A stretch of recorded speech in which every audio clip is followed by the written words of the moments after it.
chers amis d'Afrique TV, bienvenue à la librairie Gilbert Joseph à Barbès, Paris 18e, sur le plateau de Livre Hebdo qui reçoit aujourd'hui Myriam Odile Blin, docteur en sociologie de l'université Paris 5, diplômée des Beaux-Arts, directrice de la collection Art dans la mondialisation aux presses universitaires Rouen, Le Havre. Elle est également opérateur culturel et critique d'art. Nous la recevons pour l'ouvrage qu'elle a coordonné avec un groupe de chercheurs, l'ouvrage intitulé Art et culture d'Afrique, publié par les presses universitaires Rouen, Le Havre. Elle est sociologue et elle va être notre invitée du jour. Bonjour Myriam.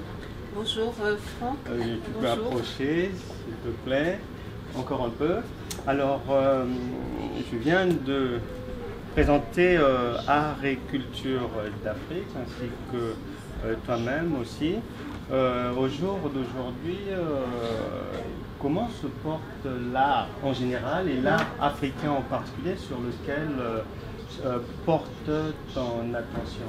Alors, les arts africains se portent de mieux en mieux, puisque si on regarde l'actualité internationale très proche, enfin de ce mois-ci, la plus grande biennale d'art contemporain internationale à Venise est coordonnée par un intellectuel nigérian-américain. Donc il y aura beaucoup d'artistes africains dans cette édition. Donc ça c'est un petit peu pour les arts contemporains. Mais pour ce qui est aussi de la musique, bien, tout le monde sait que dans la world music, il y a beaucoup d'artistes originaires de près ou de loin de l'Afrique. Donc il me semble que les arts africains vont bien. Vont bien.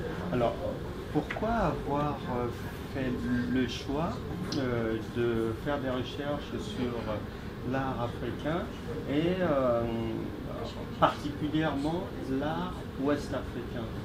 Alors ça, ce sont un petit peu les contraintes de la recherche universitaire qui dépendent des conventions de partenariat qui existent entre les chercheurs de différents pays.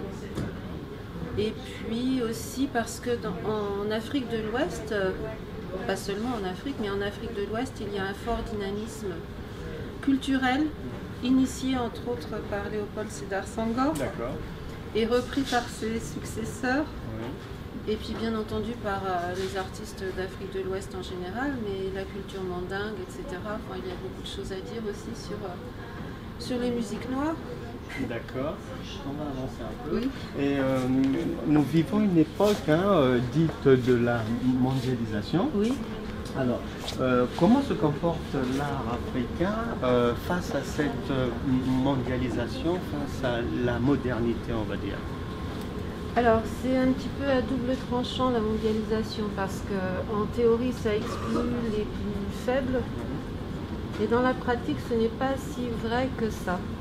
Si on regarde, par exemple, la culture rap est une culture universelle aujourd'hui, et souvent, elle vient des banlieues et elle sait s'adapter aux nouveaux médias de communication, elle sait communiquer sans passer par les grandes firmes de diffusion internationale mondialisées. Donc c'est un bon exemple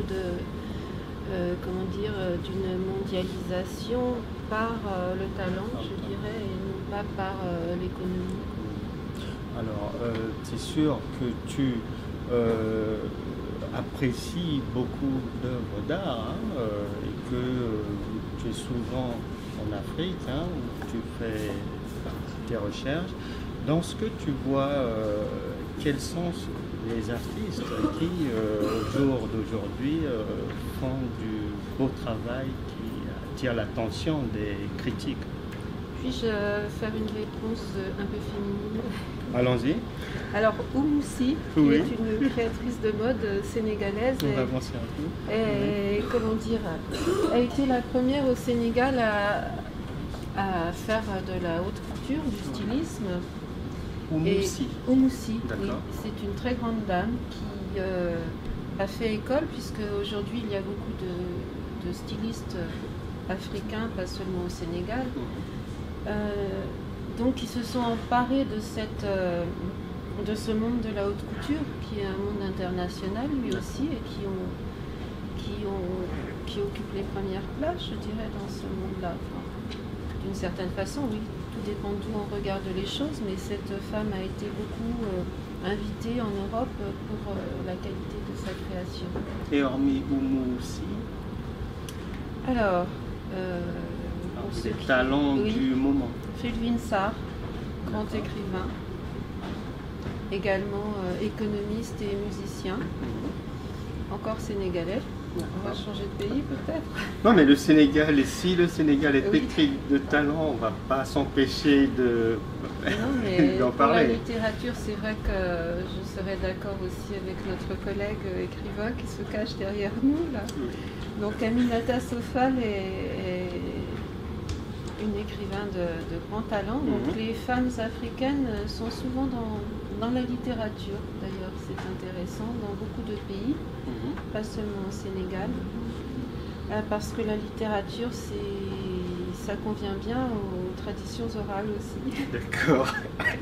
On sait que en Europe, par exemple, il y a des penseurs, des gens comme André Malraux, Michel Léris ou bien Roger Bastide qui ont encouragé, qui ont magnifié les arts africains. Et en Afrique, quels sont les personnages historiques, on va dire, qui ont fait ou qui continuent à faire la promotion de l'art africain? Alors, tout dépend de ce qu'on appelle par art. Si on fait rentrer la philosophie dedans, il y a Souleymane Bachir Ndiaye, mais en général, on ne parle pas de la philosophie quand on parle d'art. Mais donc, en Côte d'Ivoire, il y a de très bons historiens de l'art. Yacouba Konaté, c'est un historien de l'art. Youssou N'Dour a fait beaucoup évoluer la musique, les musiques, mais Salif Keita, tout ça. Bravo.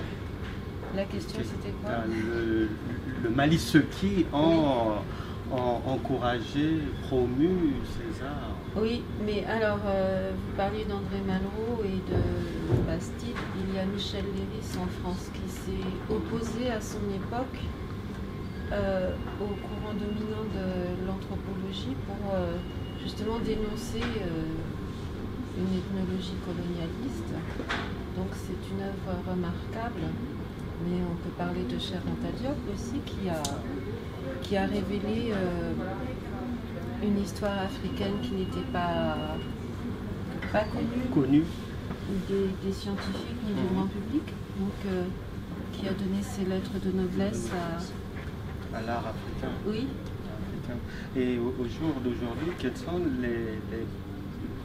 les passages d'expos qui font la grandeur de cet art africain? Où est-ce qu'on trouve les expositions qui mettent le mieux en lumière cet art, que ce soit en Europe? Alors, je dirais malheureusement plutôt les pays anglo-saxons. Ah, d'accord. Oui, les Américains, les Anglais sont un peu en avance par rapport aux pays francophones. D'accord. Ou européens. Ouais. Et en Afrique, l'Afrique du Sud et le Sénégal principalement, le Nigeria un petit peu aussi, mais et maintenant le Bénin, si on parle des arts plastiques, grâce à la fondation Zinsou, par exemple. Enfin, Lionel Zinsou, c'est un économiste franco-béninois qui est aussi afro-optimiste et qui a permis la création d'un musée d'ailleurs maintenant à Ouidah, au Bénin. Et dans ces va-et-vient entre l'Europe, précisément entre la Normandie et Rouen, où tu es du côté de l'université Rouen-Le Havre. Oui. Quels sont les pays sur le continent qui me retiennent pour l'instant ton attention et puis sur lesquels tu... Sur le continent africain? Oui. Alors, en fait, il y a ceux où il est possible d'aller grâce à ces conventions de partenariat, puis il y a ceux qu'on aimerait visiter. Je crois qu'actuellement, tous les pays d'Afrique du Nord sont en train de prendre une certaine liberté par rapport aux expressions artistiques qui est assez intéressante. Le Nigeria, je n'y suis jamais allée, mais il s'y passe beaucoup de choses. Fela Kuti était nigérian. Et bien entendu, je vais rester très sénégalaise pour... Alors donc on va parler un peu du Sénégal. Lorsque tu es au Sénégal, tu travailles de quel côté? Du côté de Dakar, de Thiès, de Saint-Louis, de Pikine? Où est-ce que tu vas le plus souvent pour tes recherches? Alors, le Sénégal, c'est un grand pays par son premier président, qui a donné à la culture une place de choix. C'est assez rare dans un pays d'Afrique. Je pense que c'est le pays qui a mis en place une politique culturelle dès le départ digne de ce nom. Donc au Sénégal, toutes les villes ont des festivals, des manifestations artistiques. Les petits villages valorisent les artisanats locaux. Les associations font un travail souvent de pédagogie auprès des populations pour faire connaître les richesses locales. Donc il y a beaucoup à faire là-bas, je crois. Puis les Sénégalais sont très impliqués dans cette valorisation de leur patrimoine. Donc c'est assez intéressant parce que la question du patrimoine n'est pas toujours très présente chez les politiques africains. C'est vrai. Et donc, après art et culture d'Afrique, quels sont les futurs projets que Myriam Odile Blin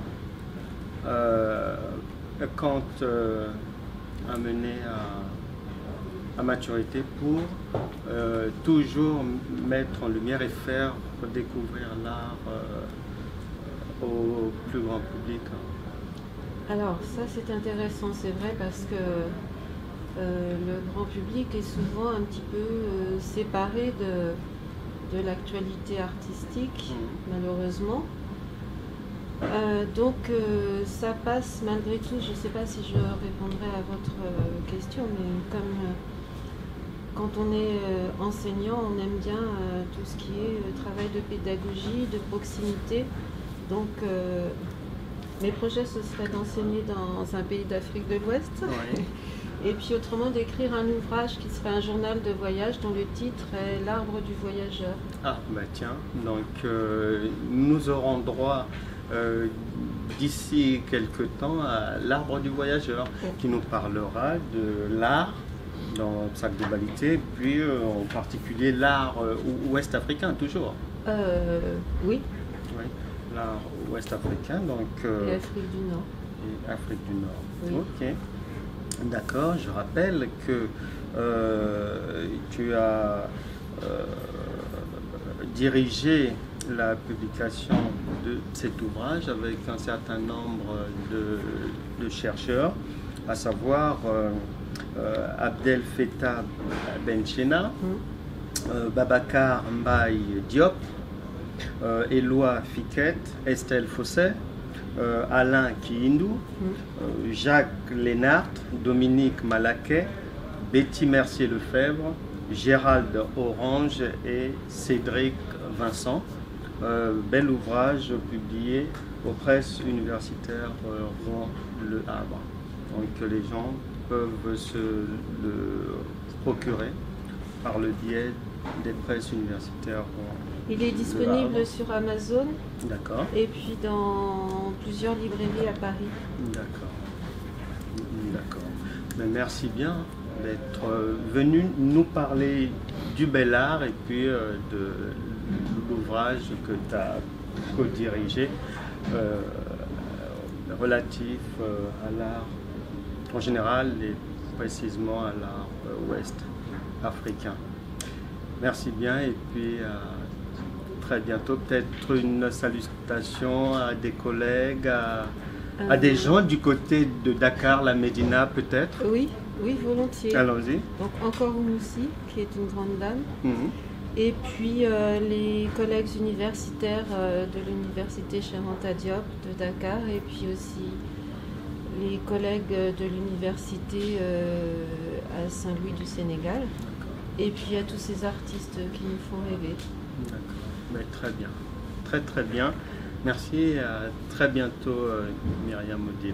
Merci à vous Franck. Chers amis, il nous reste à vous dire que nous étions avec Myriam Odile Blin pour un ouvrage qu'elle a patronné, Art et culture d'Afrique, publié aux presses universitaires Rouen Le Havre. Et nous nous retrouverons donc d'ici là dans un autre numéro de Livre Hebdo. Restez fidèles au programme d'Afrique TV et portez-vous bien. Merci, à bientôt. Au revoir.